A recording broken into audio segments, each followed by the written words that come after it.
Ladies and gentlemen, Football Scoop is back, the podcast.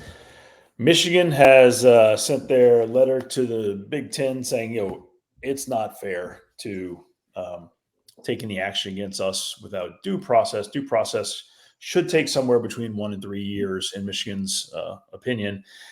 And by that point, no one cares anymore. And the rest of the Big Ten saying, hey, you've been cheating, and this isn't cool. So Tony Petitti had let Santa Ono, the president of Michigan, know that he was in a position to impose penalties. Michigan has gotten out in front of that, leaked it very publicly, and so now it's in the Big Ten's hands. It's our understanding Petitti is taking that under counsel, and then he will go to the presidents with his recommendation, and then take action if he believes it's warranted. Gentlemen, is there anything else we need to set the stage with before we discuss what Michigan actually stated in their letter? I think that was a good summary. Yeah, I think that's where things stand. Yeah. All right. So last night, two things happened. Michigan sent their response to Tony Petitti. Also, on Jim Harbaugh's behalf, I believe an attorney sent additional information to the conference for their consideration as well, saying it's completely inappropriate to penalize or suspend or take any action against Jim Harbaugh at this point. So the Michigan letter is 10 pages long. It's just been released. We've all read it. And basically Michigan is saying, hey, it's simply not appropriate for you to take action in general, but secondarily this fast. And their bigger point is this fast. Because they have said in there, whenever the NCAA completes their investigation, we'll accept any penalties that are, proven. But until they're proven, we're unwilling to do so. And I found it fascinating that Michigan stated in there that they have not interviewed their own coaches yet. The NCAA has not interviewed their coaches yet. Well, what exactly has been going on for 3 weeks in this investigation? If you haven't walked down the hall, Schembechler, and spoken with the guys you've got on video, listening to Stallions on the sideline, and I mean, those guys are the coordinators. If you haven't walked into the coordinators' offices and said, hey, tell me what you knew about what was going on here, what kind of investigation has been going on? Well, I mean, again, we just discussed this.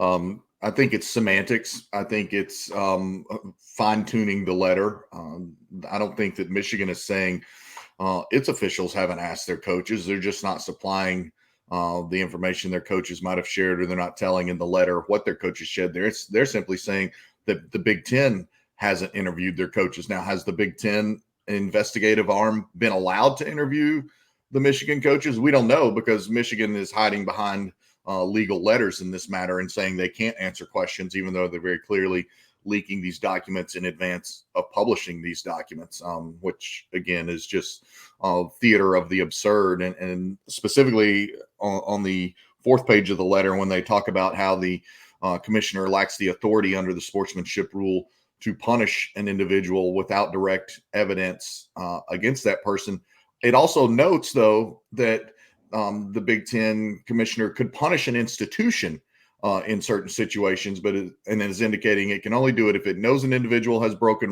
the sportsmanship rule, or that they need to punish an institution. So to me, it reads like they're holding out Jim Harbaugh above the institution. They're going so hard to bat for Jim Harbaugh that it's saying you can only possibly punish two things: an individual, if you know that individual has flaunted the rules, or if you feel the need to punish an institution. They point out the fact that the commissioner can indeed punish an institution. I just feel like, as dysfunctional as that place is, and we all know that Ward Manuel and Jim Harbaugh don't have a cozy relationship, they're holding Jim Harbaugh out to be protected above any and everything.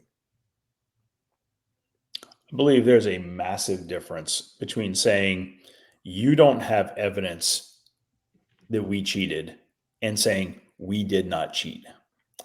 I was disappointed that Michigan did not believe strongly that they could state we did not cheat. They actually clearly say we admit that Connor Stallions did all of this, and Connor Stallions no longer employed by the university.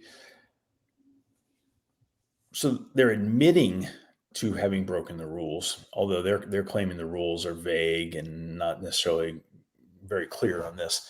But they don't say the rest of our coaching staff didn't have any knowledge of this. And they explicitly say we did not interview our coaches. I just find that it just doesn't hold water. It doesn't make any sense to me. It's the old, there's that old legal saying, if the facts are on your side, pound the facts. If the law is on your side, pound the law. If neither are on your side, pound the table.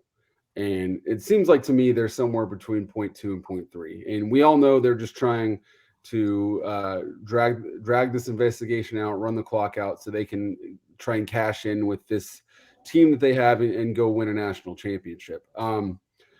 One of the main questions I have, and what I think the letter alludes to this, is that the AP reported that I believe it was Rutgers and Ohio State shared Michigan signals with Purdue. And so they're basically saying, well, if we did this, what's the difference of what makes it what those schools did so different? So what do y'all make of that argument? Like if other schools are sharing Michigan signals with Michigan's future opponents, what's different from Michigan going out and fielding those signals themselves? I think you're talking about two different worlds. One, anything that can impact the competitive balance on the field is a massive problem. When you see the videos of Connor Stallions holding a big laminated thing that explains what the other team's signs are, he sees the signs and then tells Jesse Minner, this is what they're calling. So, and Jesse then interprets that and then makes his call or changes his call for his guys. That has the ability to influence games and the potential to get people hurt as well. Everyone else does it is weak. I haven't seen any videos of any other team watching the opposing sidelines, interpreting their calls based on information that we had before the game. You have a laminated sheet. That means you had the information before the game. It's not something you learned during the game. By the way, all that's pretty easy when you just ask or investigate your coaching staff how you got this information or why you would listen to a junior analyst who's telling you what the other team's calling if he's a junior analyst. Anyway, I haven't seen a single bit of evidence of any other team observing the opposite sideline saying, this is what they're calling. We need to change our defense or we need to audible on offense. I just haven't seen that from anybody else. And that's a big problem here for Michigan. And I would completely agree with that. And further note, we also don't have footage of a Ohio State or Rutgers or some other employee on the sidelines of a third-party team scouting a Big Ten team the way that we appear to have video evidence of Connor Stallions on the sideline for Central Michigan at the onset of this season in that program's opening game at Michigan State. A point that I think is incredibly worthy to note has caused the NCAA to open up a separate leg of investigation into what Central Michigan did or did not know, how that all happened, what went on with it, how detailed was it. And I continue to think it's incredibly important to note the smart glasses that that individual was wearing on the sidelines have the ability to record, and you can see the blue light on in some of the video. I think I had a friend who had some of those Snapchat glasses, and then Ray-Ban has come out with some other companies have them. You can record snippets of information at a time. I'm going to see if I can put something from page 8 of Michigan's letter on the screen. So here's what Michigan says. Disciplinary action at this time would be highly disproportionate. The only person at Michigan known to be implicated by the alleged conduct, Connor Stallions, was suspended by Michigan shortly after the allegations arose. I find it somewhat hypocritical that Michigan would suspend someone based on allegations, but they're objecting to the Big Ten suspending someone based on allegations and even documented proof, but whatever. He has since resigned in the face of ongoing disciplinary process. And at the moment, there is neither evidence nor allegation that any member of the Michigan coaching staff knew about, directed, sanctioned, or participated in Stallions' actions. Now, that's just simply not true. Right. There's plenty of allegations. There's plenty of allegations. There's also evidence had they simply investigated. They're just saying we haven't investigated yet. It's unbelievable. We're not aware. I'm reading from Michigan's letter. We're not aware of any evidence or allegations suggesting violations are ongoing now that Stallions is no longer part of the football program. I mean, yeah, sure. I'm not sure how that's relevant. You're not being penalized for what you're going to do next week's game. You're being penalized for what you have done over the past couple of years. Absent such evidence, there's no discernible reason for cutting short an investigation or refusing to provide due process. Michigan takes the allegations very seriously, is fully cooperating with the NCAA's fast-moving investigation. If you're fully cooperating, how come your guys haven't been interviewed over the last 3 weeks? This makes no sense to me at all. Help me understand how Michigan can be fully cooperating with a fast-moving investigation and not one person has asked Jesse Minner about what was Connor Stallions saying to you? Why did you trust Connor Stallions, what you refer to as a junior analyst? Why would you change your defensive calls based on what he's telling you the opposing sideline just called? And the other big unanswered question is who paid for all this? Yes, it's over once they find that. There is no further explanation after that. Yes. And they go on later to say, with Connor Stallions on staff, we outscored our opponents by 24 points per game this season. And the 2 games since he left the staff, since he resigned, we've outscored our opponents by 34 points a game. So clearly this had no material effect on the outcomes of the game, which is ludicrous because the point is the sanctity of those games was tarnished, removed, eliminated by the fact that you filmed these other teams and had their signals. We'll never know what the score of those games would have been if you hadn't broken the rules to obtain their signals. And that's the entire point. And if we're going to bring margin of victory into this conversation, you beat Illinois by 2 points last season. Did you film Illinois signals? What's your record before Connor Stallions joined the staff and after he joined the staff? Those are maybe unfair questions, but by Michigan bringing them into the argument, they're now fair questions. And the one thing I can't hammer home enough is that the Michigan letter tries to argue the semantics of the scouting rule and how it applies and says, it only applies to field equipment, not anything of Connor Stallions' alleged behavior. No, it says off-campus in-person scouting of future opponents is prohibited in the same season, period. There's the bylaw. It doesn't say only if you're on the field using recording equipment. It says no. Off-campus, in-person scouting of a future opponent is prohibited. And by all indications, they had people off-campus, in-person scouting, not an opponent, but basically all opponents and potential opponents. All right, so how does it play out? What does the Big Ten respond? The Big Ten,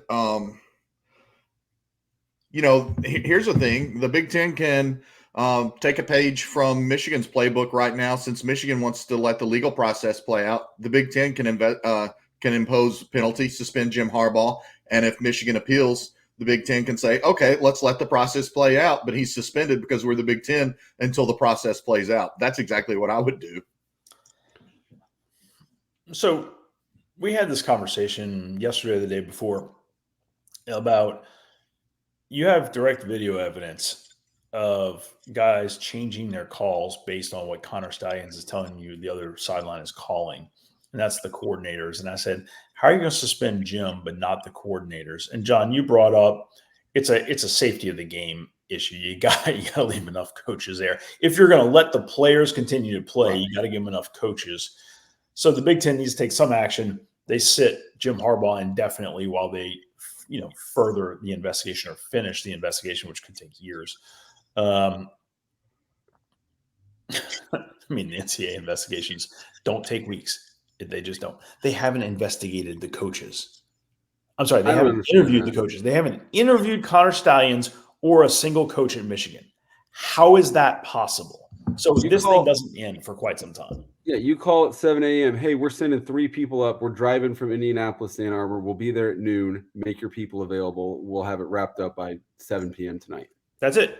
Literally, we'll send 15 investigators, one for every coaching staff. We'll interview them separately. It'll all take place between 10 and 12. We're not going to make Michigan football not be able to practice for 3 days. We're going to do it from 10 to 12 today. I want them all in 15 different rooms. I'm sending 15 investigators. We're going to take 15 separate depositions, basically, and we're done. And we got all the evidence we need. By the way, we need access to all University of Michigan accounting. We need access to your Camp LLC fund.